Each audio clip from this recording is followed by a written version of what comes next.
Well, good afternoon. Thanks for joining us on Fox 9 and Fox Local. I'm Randy Meyer. We're joining the next phase of laying these two police officers to rest here in Minnesota on a route from the ME's office in Minnetonka to Jordan.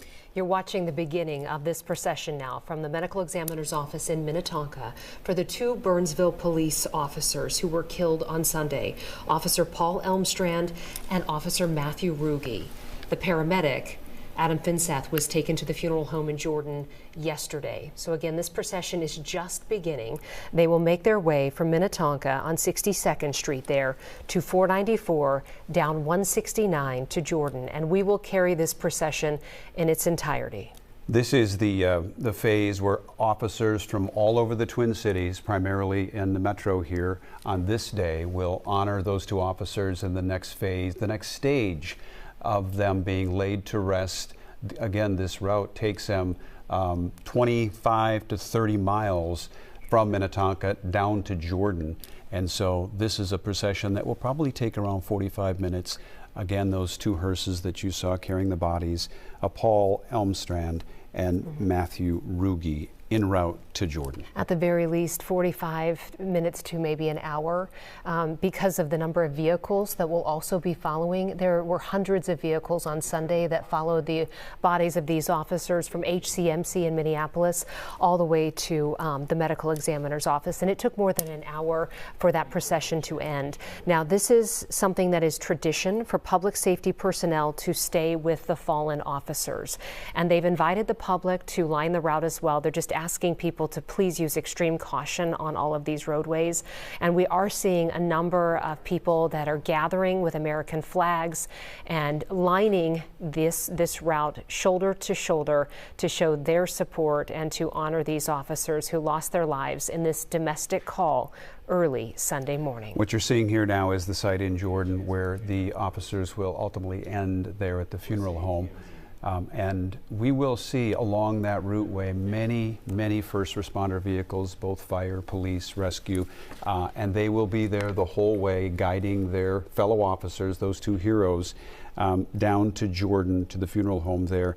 Again, those two officers that we are honoring today and following, Paul Elmstrand, 27 years old.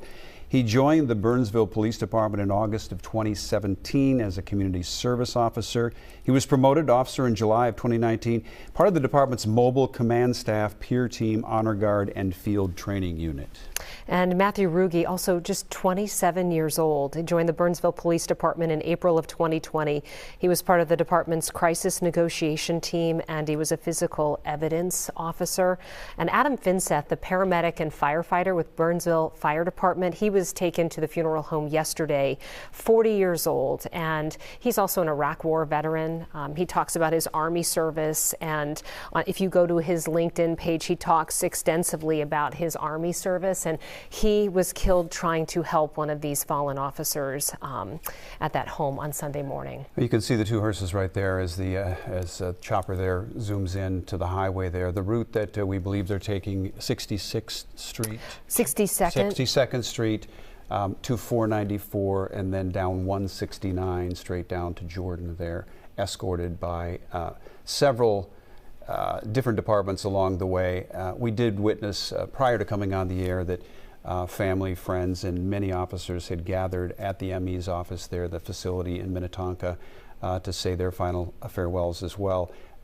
And then they all gathered into their vehicles and will be part of this processional. And it'll be a long line. Again, it's a tradition that they escort the fallen, and so likely maybe even as many as 100 law enforcement vehicles will be part of this procession to escort them properly down to the funeral home. Family members are also part of this and have been part of this as well on Sunday when they were taken from the hospital to the medical examiner's office. Our Paul Bloom has been, he's been exposed to these many times. They're always, they're hard to watch sometimes.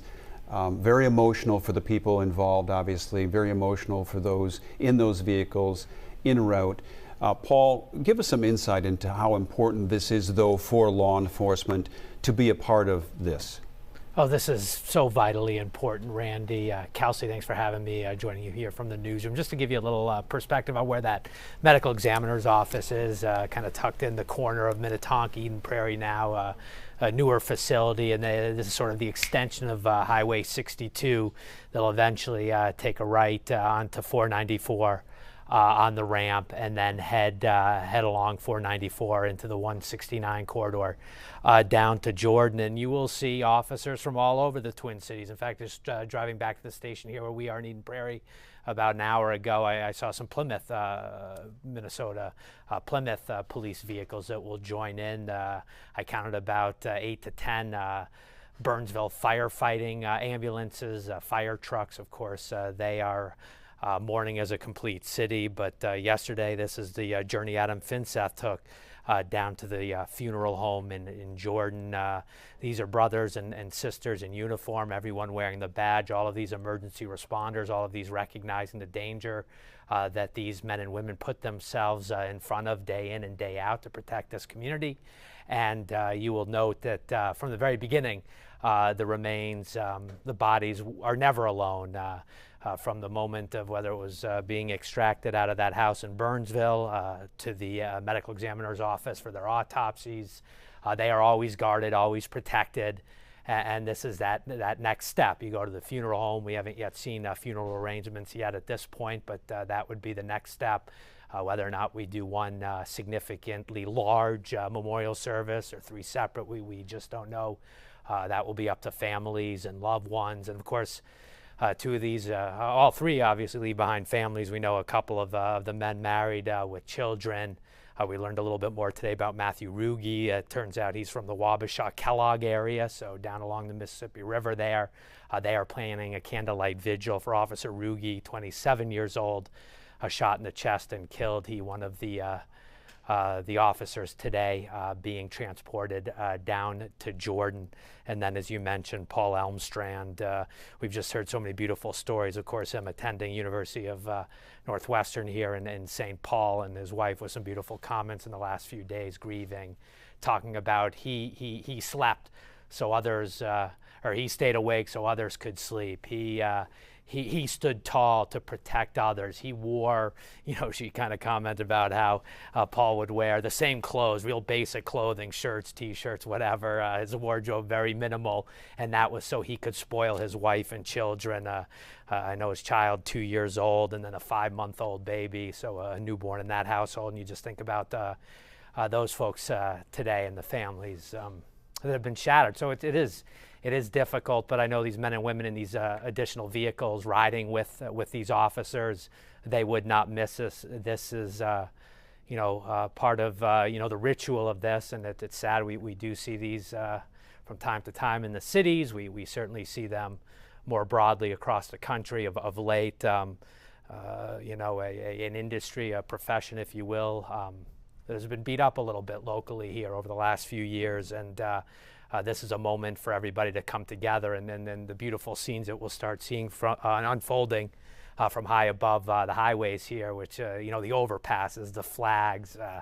I saw some photos yesterday as firefighter Finseth was moved, the fire trucks on the overpasses, the firefighters standing at attention up on top of their fire trucks. No doubt over the next 30, 40 minutes, I'm sure we'll see those scenes unfold along this journey, but a very difficult, very hard day, and we'll just continue to watch it with you guys and update you here from the newsroom. Kelsey and Randy. Paul, you've been on the street watching a number of these processions over the last few years, and when you talk to people who just come to just show their support, what is the overriding feeling that you get from the average citizen, like we see in the background there holding an American flag? Yeah, I mean, they want to be out there. It's a spectacle to see the visuals of all these vehicles with flashing lights. You mentioned probably 100 plus just in this procession, and this is still coming out of the funeral home, and we've already been on the air a few minutes, and you think about all these vehicles and how many, a mile or two, I'm sure this train will sort of take up, but these people are there to say thank you above all else. They want to be there. They know that them being there, the visual to other officers, to the grieving family that no doubt is close by the hearse today. They want to say thank you. They want to know that people will be there when they need to call 911. Dangerous situation, the protectors, and when the protectors are taken in such a horrific manner, it's people want to be seen, want to be heard. They want to say thank you. These are folks who made the ultimate sacrifice, and we throw around heroes a lot, but again, the circumstance of this case, as we talked about over these last few days, going into a home, a barricaded gunman, 7 children inside, that was a situation that's close proximity, that is a volatile, dangerous, potentially deadly situation. And these, men and women, they sign up to do this, and when something awful and horrible happens to them, there are a lot of people in this community who want to be there and say thank you and grieve as a community. Paul, I know we've all talked to many law enforcement personnel in the last couple days. I know you have as well. We talk about how this impacts the public, but there are law enforcement officers, first responders all over the state that are hurting as well. It's and we talked about this a little bit on Sunday. It's the reminder that what they're doing is throwing themselves into danger every day. And this, when an incident like this, as horrific as it is, it resonates deeply with them. Absolutely, Randy. Domestic violence calls always the most dangerous, the most volatile. With traffic stops that these officers think about, and they have to respond. They respond. They do it willingly. They train. They know at some point this type of moment could happen. And tragically for these two that are being moved today in Ruge and Elmstrand. They signed up. They wanted to be there. Paul Elmstrand. This was his. It was more than a job, a vocation. It was a sacrifice that he wanted to make, be a part of for his community, to protect and serve. But obviously, no one wants to see it end like this. But yes, law enforcement recognize that next 911 call. The guns in this community, it can, all of these men and women understand that this is a similar call that they could take at the very next moment, even during this hour-long potential procession, they could get that 911 call. So no, they certainly understand it, Randy and Kelsey. Yeah, it really does bring it home. Thanks, Paul. Hang in there. Going to check in with your perspective here as we make this route along. Again, just for those viewers that may be joining us either on Fox 9 or Fox Local. Again, we are following this procession from the ME's office, the 2 slain Burnsville police officers from Sunday, making the trip from the ME's office in Minnetonka down to Jordan to the funeral home. Yeah, the bodies of Paul Elmstrand and Matthew Ruge in this procession today. We want to bring in Dakota County Sheriff Joe Leko to talk a little bit about this procession, also his department and the dangers for law enforcement. Sheriff Leko, thank you so much for joining us. And first of all, I know your department is helping the Burnsville Police Department right now, and I am wondering too if you had officers on scene there Sunday morning. Yeah, thank you for having me, Randy and Kelsey. We did not have officers on the scene in Burnsville that morning, but we assisted once we got the news and responded to assist them in any way we can. We're currently supporting them, through providing officers along with the other police departments here within Dakota County to make sure that the calls for service in Burnsville are covered. And that includes the fire departments adjoining Burnsville as well, helping to make sure that those calls for service are handled. Sheriff Leko, give us some perspective, because I know you have it, some perspective on how an incident like this, as we watch that procession make its way down the highway toward Jordan, how an event like this affects your everyday police officer.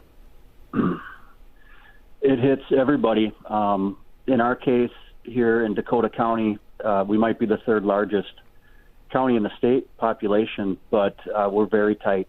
I know Chief Schwartz, throughout my 27 years of experience here working with the Sheriff's Office. She's been around just about as long, if not longer, and we're all very tight. We work closely together and even statewide, you can identify with these officers and the departments and the communities that are going through this pain because we share the same responsibilities and the dangers of the job, and we understand that ultimately some lose their lives, and we look at it as if, you know, that could be us, that could be our partners, that could be our neighboring agency, and for all the families that have law enforcement, you understand this, and fire, you understand the dangers, and you pray to God that this day never comes, and it came for these three and their families, and their lives are forever changed, and it's extreme sorrow. You know, we try to cope, and you're seeing some of that coping right now. At least therapy for us is to make sure that we show our support, whether that's helping cover calls for service or being a part of this procession that you're witnessing, to provide that unity and that support to our brothers that lost their lives. And Sheriff, it's Paul Bloom in the newsroom here at Fox, and I want to thank you again for joining us. I know you and I have had a couple conversations over the last few days.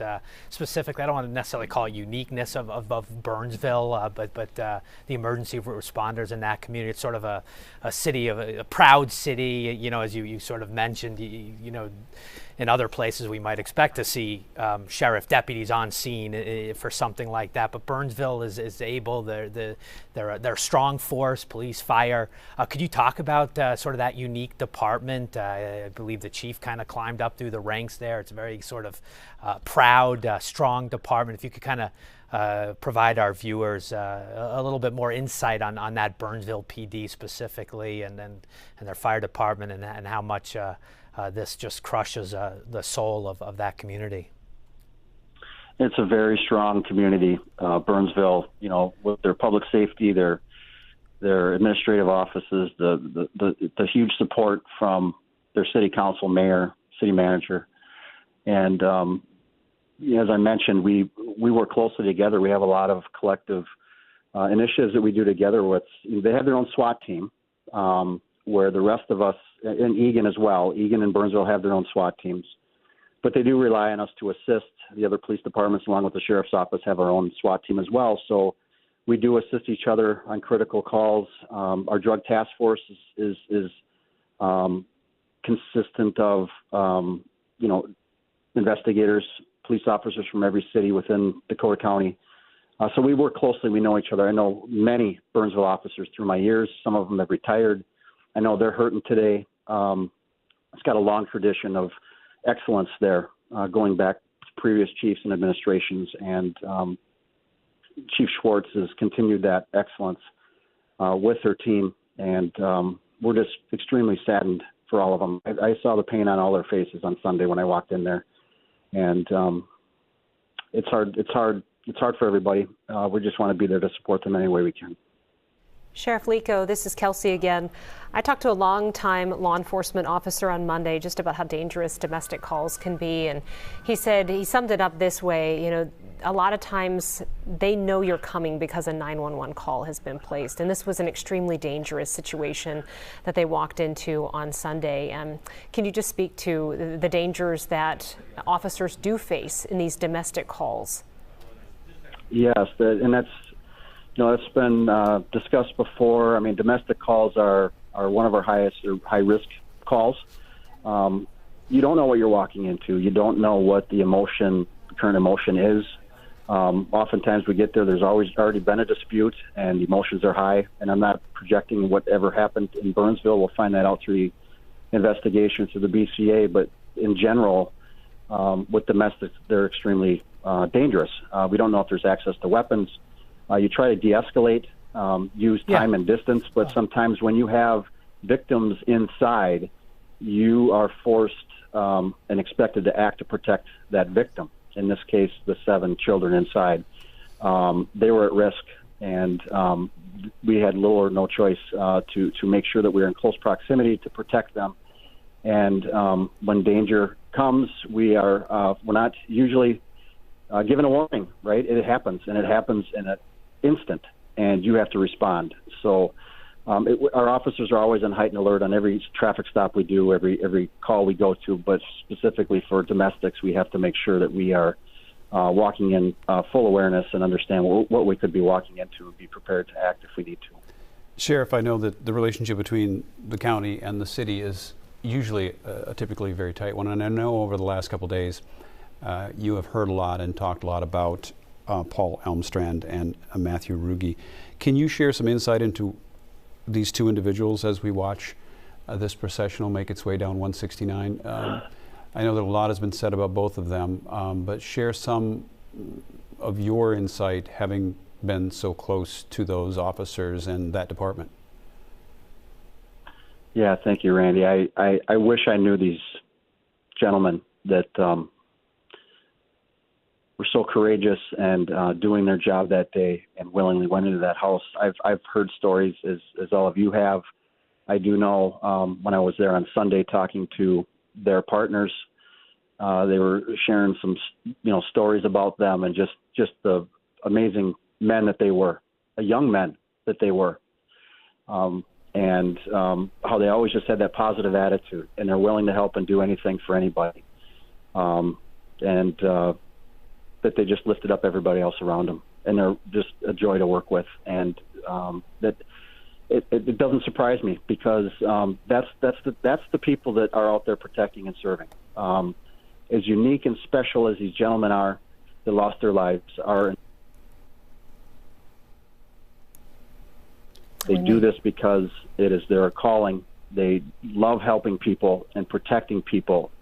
And when one of them, or more in this case, go down, it makes it even a heavier loss, because they're out there trying to do the right thing. And they're just special men. We're going to remember them forever. We won't let them their memory fade. Well said. You mentioned they're young men. These two police officers, I want to say again, just 27 years old, really just starting their lives. And Sheriff Leko, I know this is going to be a heavy, heavy time for all law enforcement in the area, and especially in Dakota County. Can you tell me how, especially with your experience, 27 years, as you said, in the field, how do you help your officers and help them to go out there every day following this?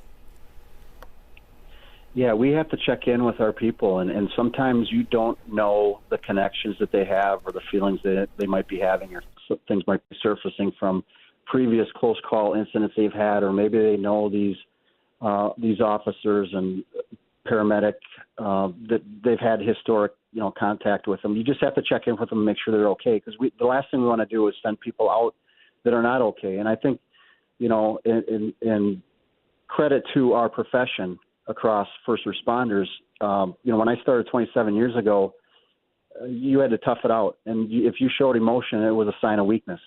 And maybe you weren't cut out for the job. That's no more. We're recognizing that the impact, the trauma that you can experience day to day throughout this job can pile up. And we have to take care of our own. Incidents like this is a very, very heavy weight to put already into your head from all the trauma you've experienced, and we have to make sure that we check in. We have peer support. I know Burnsville does. There's access to chaplains. There's access to professional support through their city. I know we have it through our county, but really we just got to check in with each other as officers and deputies, and that's in fire. That's what we're doing day to day. That's my focus right now, and that's our focus here at the Sheriff's Office and speaking for the cities in Dakota County. And I will say this, on behalf of all of our other cities here in Dakota County, our police departments,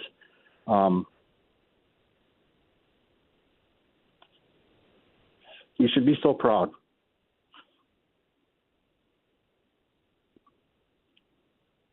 You should be so proud of the leadership that you have and the people that are willing to step up and do anything for their brothers and sisters. They really came together, and they will continue to help Burnsville and that community and the fire and police department heal. I'm sorry for that unexpected emotion, but we expect that to happen with everybody through the course of the next weeks, months. Yeah, Sheriff, we certainly understand, and give you a moment to maybe have a sip of water. And again, it's Paul Bloom in the newsroom. And again, getting back to some of our conversations over the last couple of days, I think back just a decade now, I think 10 years since Scott Patrick, the police officer, gunned it down during a traffic stop in Mendota Heights. That's a Dakota County case. So your county is not is tragically again going back 10 years, but is not new to this type of thing, is it? No, it is not. We have a sergeant here that actually was Scott Patrick's partner in Mendota Heights, Bobby Lambert, and we have experienced that individually and collectively. Unfortunately, before, and we've been to a lot of funerals going back just a year between Wisconsin and Minnesota, North Dakota. This is not something you get used to, and this is not something we want to get used to. This is not the way it's supposed to be, and we need to take care of our first responders, because without them, our communities won't be safe, and they are willing to sacrifice. We understand that there's low staffing challenges that we have at all of our police departments, sheriff's offices, fire, dispatch, and we're trying to get through those with what we have, and they're doing an amazing job. But it is a noble profession, and we continue to answer the call, even at short staff. But we have a lot of heavy lifting to do. But this hurts, and we will together get through this as a community, and we'll be there for Burnsville. Sheriff, on that front, because you touched on something that is really resonating throughout the country, and that is police recruitment. And I don't want to associate this tragedy with police recruitment, but there is a sense all around the country of just how dangerous this job has become. And you referenced staffing. This is an issue that pretty much every community faces today. Absolutely, you're correct, Randy. And we are paying attention to the school enrollments and doing our best to try to recruit and get people in. But understandably, on days like today and other things that you see out there as far as the violence and that we're encountering, that may cause some pause in those that are interested in the profession. But I tell our new people when they come in, and that you may have questioned. Thank you, first of all, for answering the call to step up and serve public service. But this is the time to get in. This is the time to get in and to be a part of the change and establish that trust and connection with your communities, because they're longing for that. And each contact at a time, you can change that. So we're doing the best we can. I fully believe that the tide will turn, and we'll start getting more into this. Our best recruitment tool is a retention tool. We got to keep the people that we have and take care of them. As I mentioned, with trauma and the overall wellness with our people, to make sure that they're having long, healthy, safe careers. So that's primarily our short-term focus. But we do need to address the long-term staffing issues. It's changing, and some of the smaller police departments, as you're seeing, are having challenges with that, and they're having difficulty surviving and providing services. And we need to take a real long look at that down the road.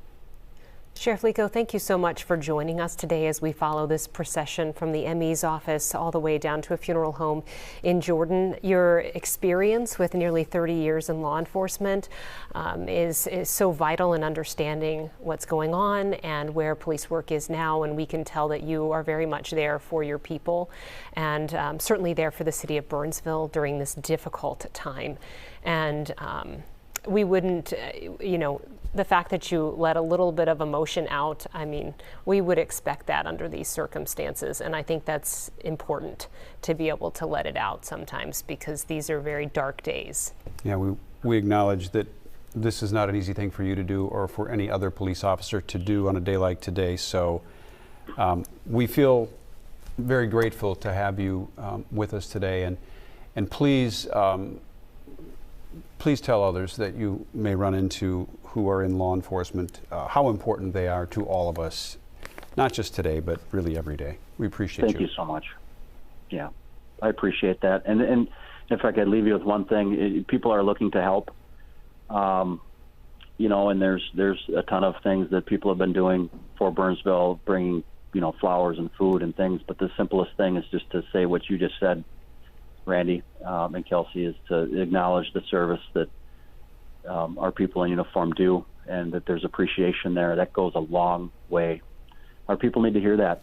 They do need to hear that they have support. I mean, and overall, there's a large amount of support for first responders. I know that, and I have to remind our people of that sometimes because they see the dark days, and that's all they see. So we have to remind them of their purpose and that they have support. So thank you for saying that. I'll make sure to pass it along. Thank you. All right. Thank you, Sheriff Leko. And that image that we just had on the air while he was saying that was of people lining this processional route with American flags. And there are a number of people on this long journey from Minnetonka to Jordan who are lining the highways, the overpasses. We've seen fire trucks. There we have the people standing guard with American flags. Veterans.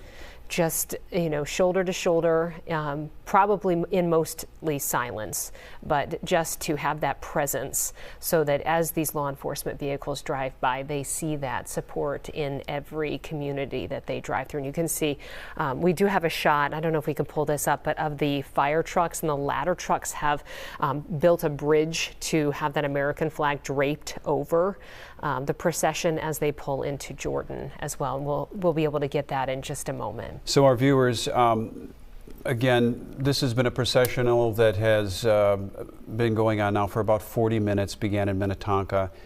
Yesterday, there was a similar one with the body of Adam Finseth, the Burnsville firefighter paramedic. Today, we see the hearses carrying the bodies of two other fallen heroes, Paul Elmstrand and Matthew Ruge, who both were with the Burnsville Police Department, and their bodies now being transported in that journey with too many to count, really, Kelsey, the number of first responder vehicles that escorted the two hearses to Jordan. This is the entrance into Jordan you saw there, and now obviously on your screen at home you're seeing the three officers I just referenced. You see Matthew on the left, Paul in the middle, and then Adam, the paramedic firefighter, on the right there. And the number of law enforcement vehicles, that means a lot to the families, that kind of support to show that strength of support. There are also ways the public can help these officers and their families. The city of Burnsville, on their website, they have the two places where you can go, and we have linked that to our own website at fox9.com because they're worried about some people out there collecting money in their names, but it's not really going to the right place. So non-monetary donations to support the families can be dropped off at Prince of Peace Church, and then Law Enforcement Labor Services is handling donations for the families. All of that, again, on the City of Burnsville website that we've linked to our own at fox9.com if you want to go find that. And if there's something you would like to do at home, Governor Tim Walz ordered flags lowered starting at sunrise. It was yesterday, but you can do it today or any day in honor of the police officers and the firefighter that were killed on Sunday morning early. So there are certainly recognition and honors going on all over the state of Minnesota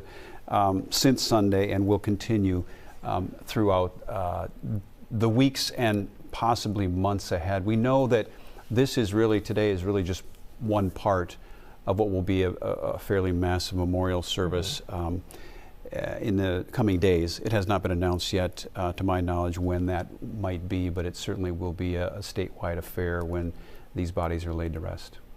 And Paul Elmstrand's wife released a statement through their church. I spoke with their pastor yesterday at Woodridge. He had met with the family, and again, at a loss of words at just how somebody so young can be lost like this. His wife Cindy saying, "Our family is heartbroken at Paul's death. He was an amazing husband, father, son, and friend to many. He loved to laugh and loved to play, and he was the most generous, loving, patient person I have ever known, with the biggest smile. He leaves behind two small children."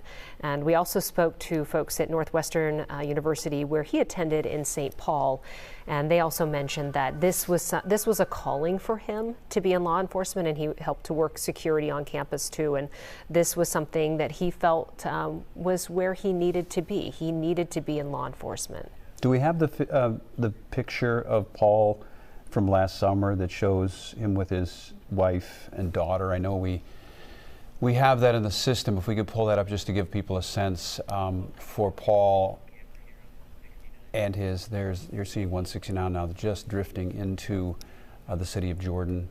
Those multiple first responder vehicles, police, fire rescue have been escorting the two hearses into the downtown area. And here they come. They're around the corner right now. You can see them behind the last flashing vehicle there.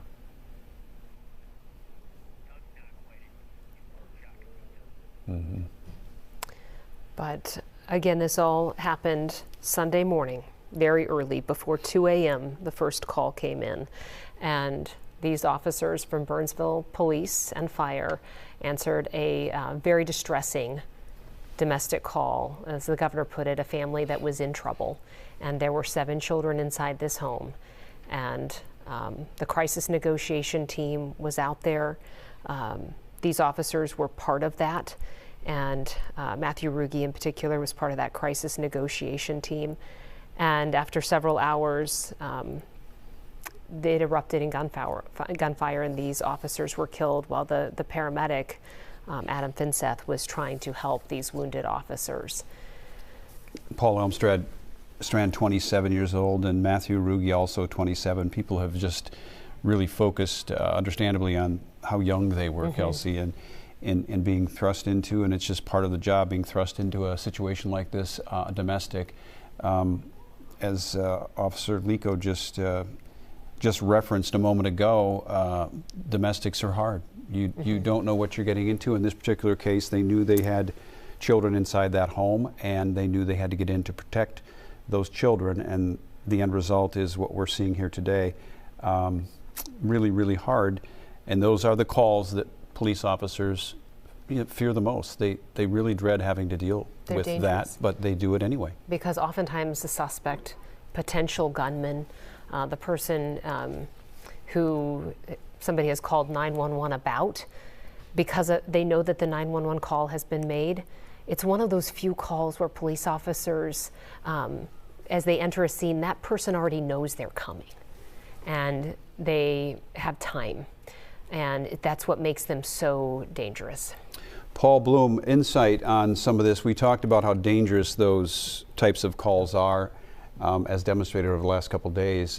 Give us some insight. You've covered this type of thing for so many years now, not just here in the Twin Cities, but just in general.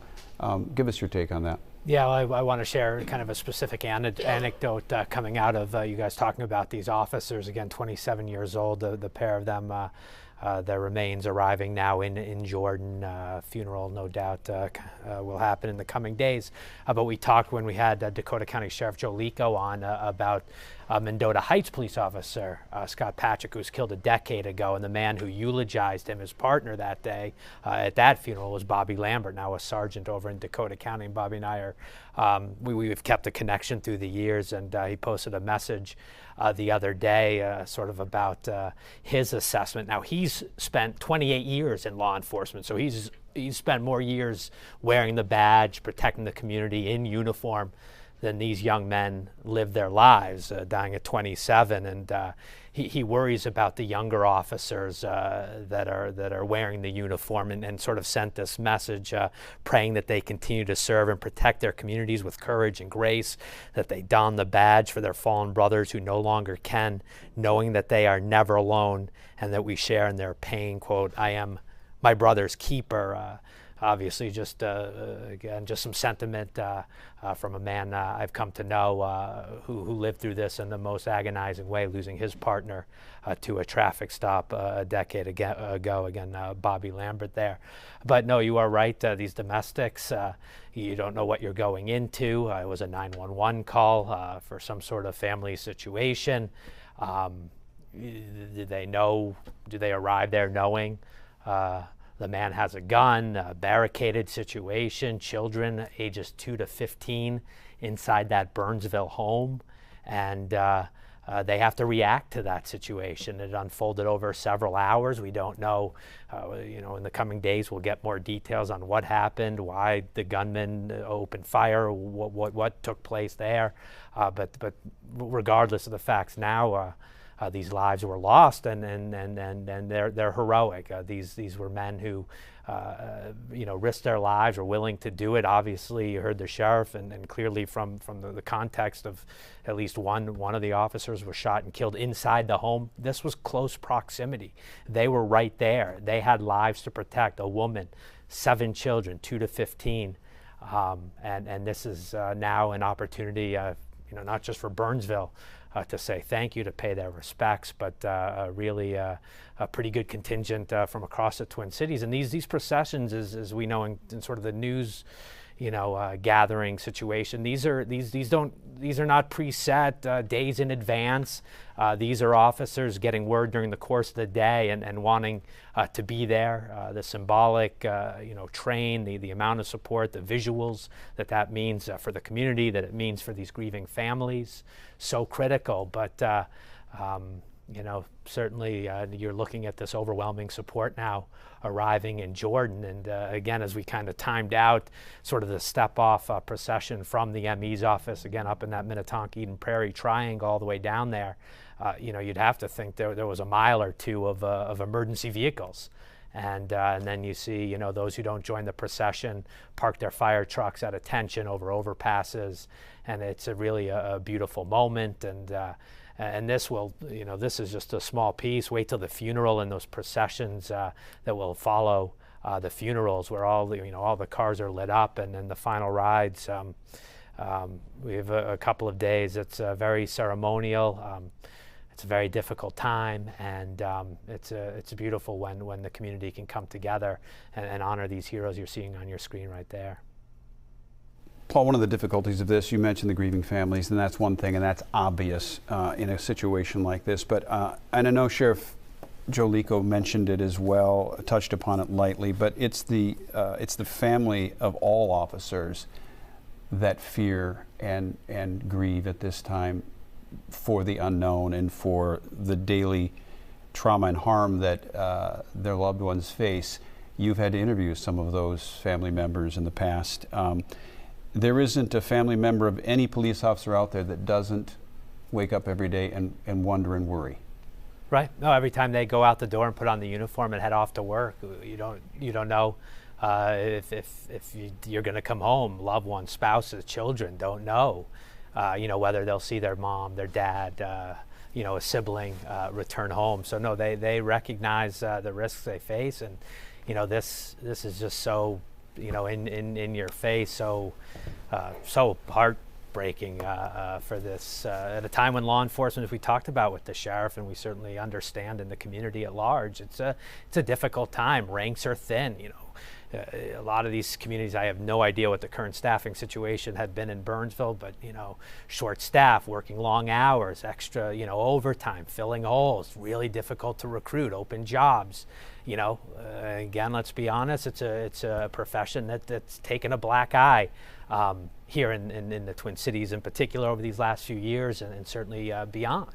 So it's a tough time. I'm sure we could have kept the sheriff on a whole lot longer to talk about the psyche of his troops. And did anybody walk into the office and tell him, Sheriff, I don't know if I can do this anymore. I have to think that there is that type of reaction out there. And now this is a touching scene. Yeah, that's as you dramatic. pull down and then when I talked about right a mile plus, you can see those emergency vehicles. This isn't, and again, I don't want to. One's more visual than the next. The funeral will be one thing, but look at this. This is middle of the day. Again, something that kind of, I don't want to say, people would have known that at some point, the bodies would be moved today, but this was not, a preset, moment in time, something that was on the calendar for a few days. This is day of.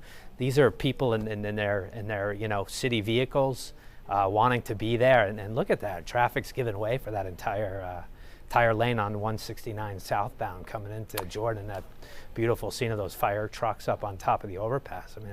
That's something else right there. And that fire truck, you see the officers that are standing on top of that fire truck, and these images that we have. This is Jordan right here.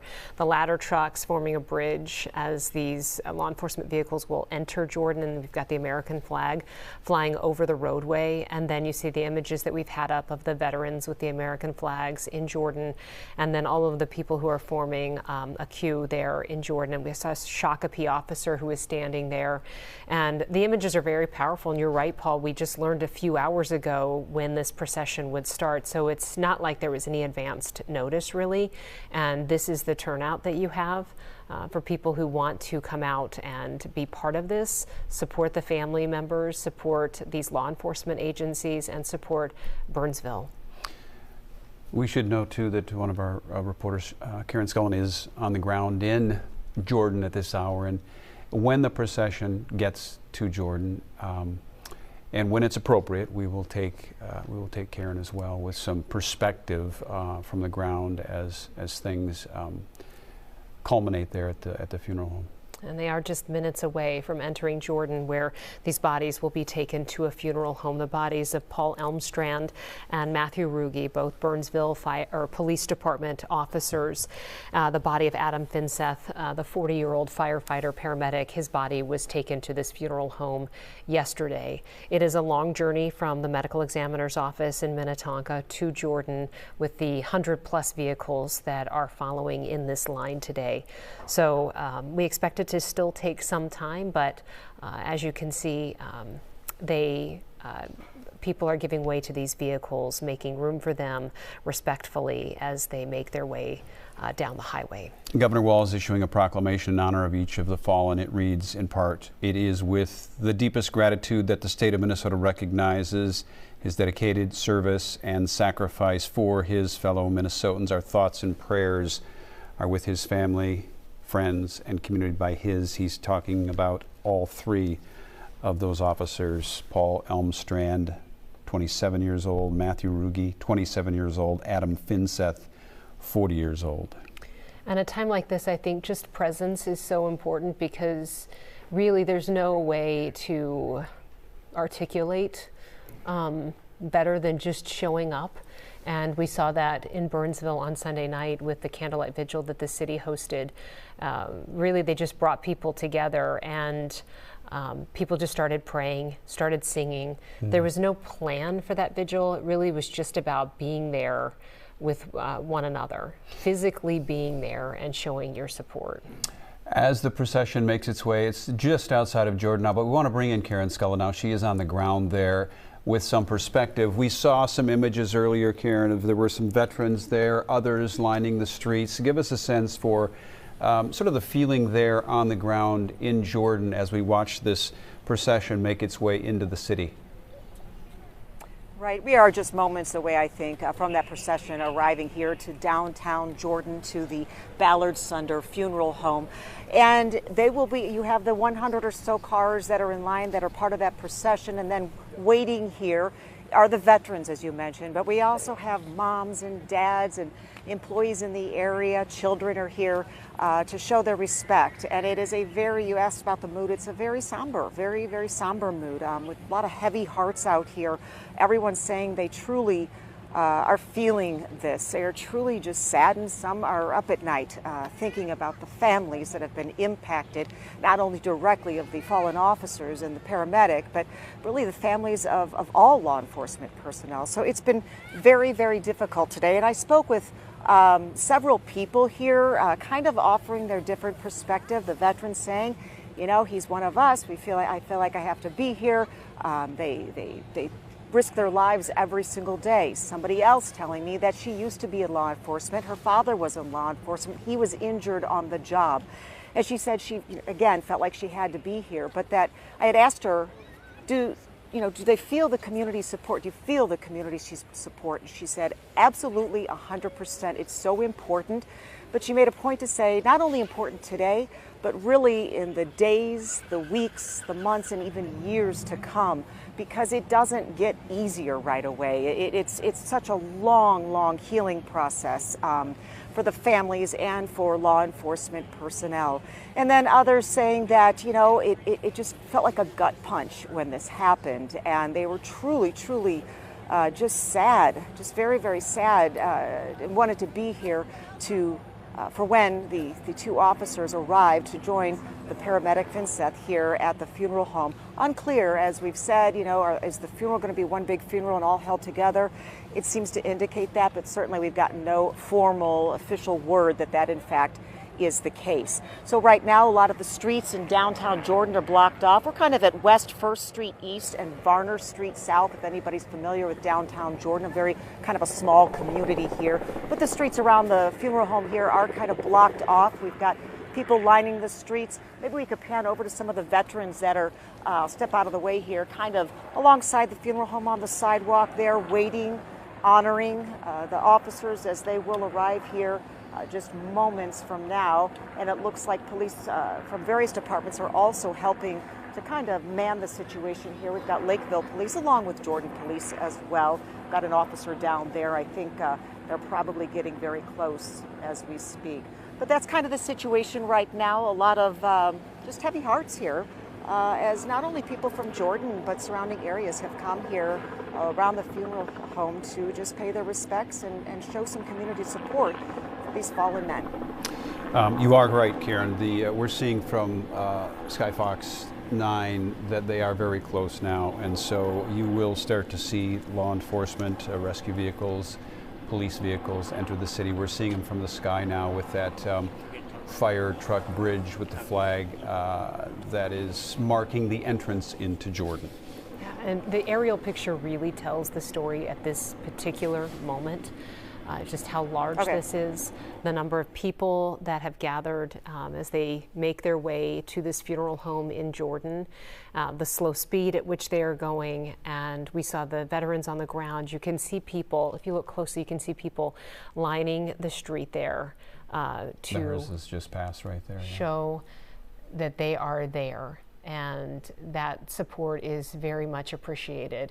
The families will see that as they are driving by, and every law enforcement officer who's in this procession will see that as they are driving by today.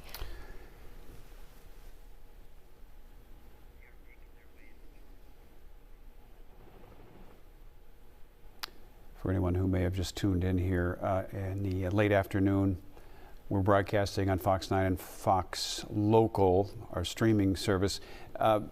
We are covering from beginning to end the procession that began in Minnetonka, carrying 2 of the 3 officers who were the first responders to that incident on Sunday morning, Paul Elmstrand and Matthew Ruge. They left the ME's office in Minnetonka, bodies being carried in 2 black hearses, but accompanied by literally hundreds of other vehicles, rescue, fire, police, obviously, down to Jordan, to the funeral home there, where they will join Adam Finseth, who received the same or similar type procession yesterday, a day ahead of them. I talked to the State Fire Chiefs Association and asked them if there'd ever been a paramedic firefighter shot and killed in the line of duty in Minnesota, and they could not recall any other case in which a paramedic and firefighter had been shot and killed in the line of duty, and he was helping these officers who had been wounded in this attack during this domestic call. Anybody who wants to help these officers and their families, the city of Burnsville has information on their site, which we've linked to fox9.com.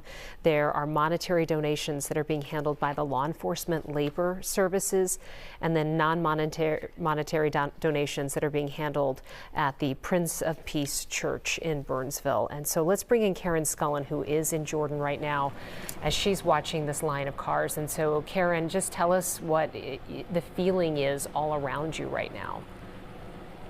Well, right now the procession is just coming into the downtown area, being led, what it looks like, by State Patrol. Several State Patrol cars leading this procession.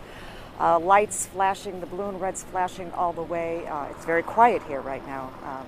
People were talking just moments ago. It's gotten very, very quiet. As we know, the bodies of Officer Ruge and Elmstrand are now approaching the funeral home. We're in downtown Jordan. Several people that are here are from Jordan, and then some from outside communities. We can see the hearses now approaching the funeral home as well, and I can even tell you personally, this is hard. This is a tough watch here as we kind of pause and let them arrive here to the funeral home. Kind of unclear what their connection is to Jordan, if there is any. We don't really know. I asked around a little bit, but this is where they are arriving to, the funeral home, the Ballard-St Funeral Home here in Jordan.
The two officers slain on Sunday have now arrived in Jordan at the funeral home there, Ballard Sunder Funeral Home in downtown Jordan. We saw the hearses pull up. We saw the just the massive processional that began in Minnetonka escorting those two hearses that you see right there in your screen to the funeral home, where this is the final destination, at least for today. There certainly will be more to come with service and memorial as loved ones and fellow officers and just any really person who feels so deeply about an incident, a tragedy like this,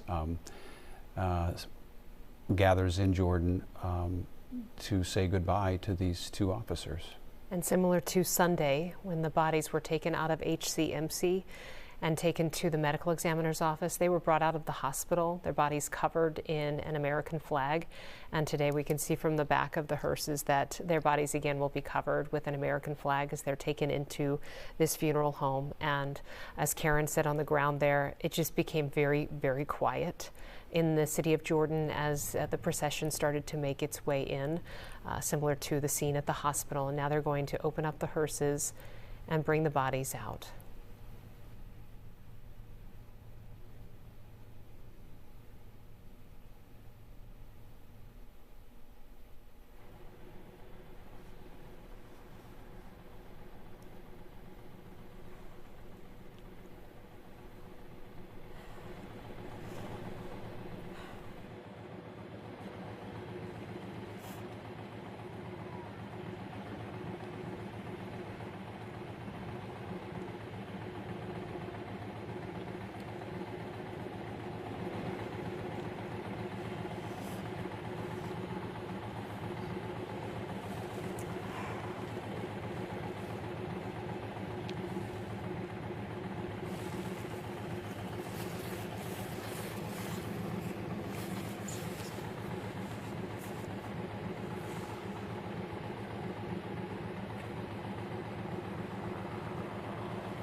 We are reaching the culmination of the processional that began in Minnetonka for 2 of the 3 fallen officers from Sunday's tragedy in Burnsville. Law enforcement, fire, you can see fire there. Lonsdale Fire Department, many fire departments in fact joined in this procession that spans some almost 50 miles from Minnetonka down to Jordan. Family now gathering at the funeral home there. The 2 black hearses have arrived. Many officers and first responders now lining up outside that funeral home, exiting their vehicles that were part of that procession, and now will stand to honor the 2 as their bodies are taken from the hearse and presented into the funeral home. These are the bodies of 27-year-old Matthew Ruge, a Burnsville police officer, and 27-year-old Burnsville police officer Paul Elmstrand. And as you can see there, family members gathering outside of the hearse, the 2 hearses, as those bodies will be lifted out and taken into the funeral home. What you can't see around them, though, is all of the law enforcement vehicles that have come as part of this procession who are now parking around them. And then there continues to be that procession coming into Jordan. This procession was probably 100+ vehicles long, and it made its way from Minnetonka, where the medical examiner's office is, to the city of Jordan, where this funeral home is. There is no information yet about memorial services, but that information will come in the coming days. Karen Scullin, one of our reporters, has been there in Jordan to talk about what the mood has been as the procession started to come into the city limits. And she said, while people were speaking beforehand, suddenly just a quiet came over everything and everybody there. And so, Karen, we're watching this, the aerial shot of this right now, as family members and law enforcement line up and they prepare to bring the bodies out. Can you tell us just a little bit about what you've experienced this afternoon? Well, as I said earlier, when the hearses arrived, it got very, very quiet. It is still quiet, except for the helicopters. You could almost hear a pin drop, and we're outside here in downtown Jordan. It's very emotional out here. A lot of people carrying flags, a lot of people wiping away tears.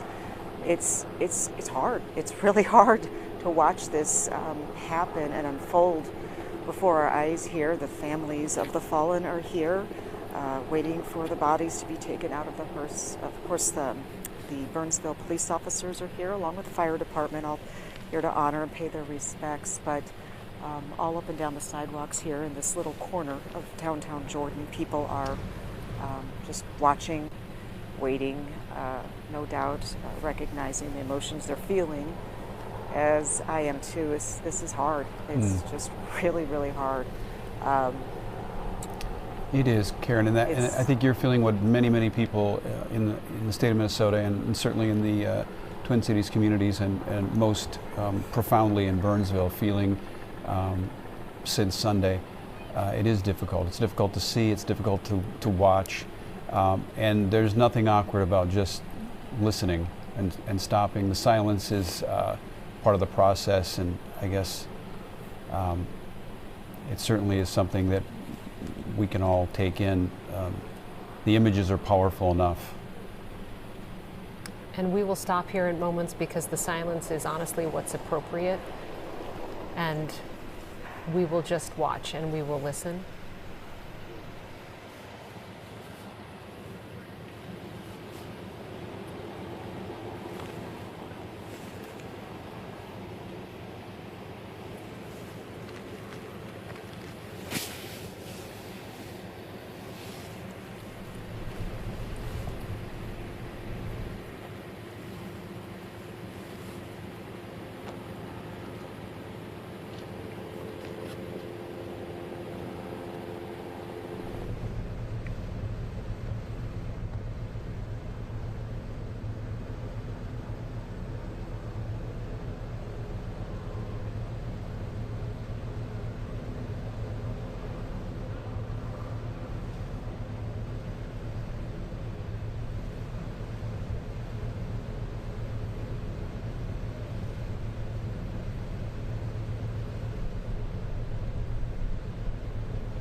Well, that is the culmination of presenting the bodies to the funeral home, the bodies of Paul Elmstrand, 27 years old, and Matthew Ruge, also 27, the two Burnsville police officers killed in the line of duty early Sunday morning, along with Adam Finseth, 40 years old, the Burnsville firefighter paramedic.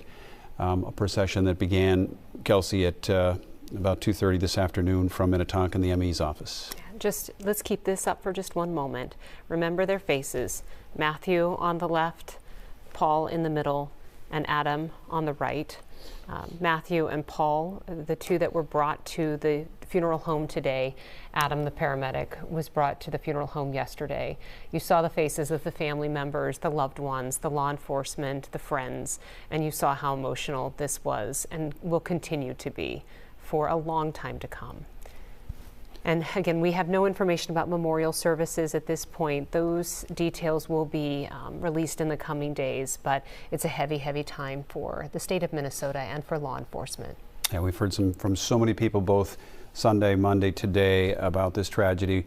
This is just one component in laying these officers to rest, and it'll be a long time of healing for not just the Burnsville community, but certainly the entire state.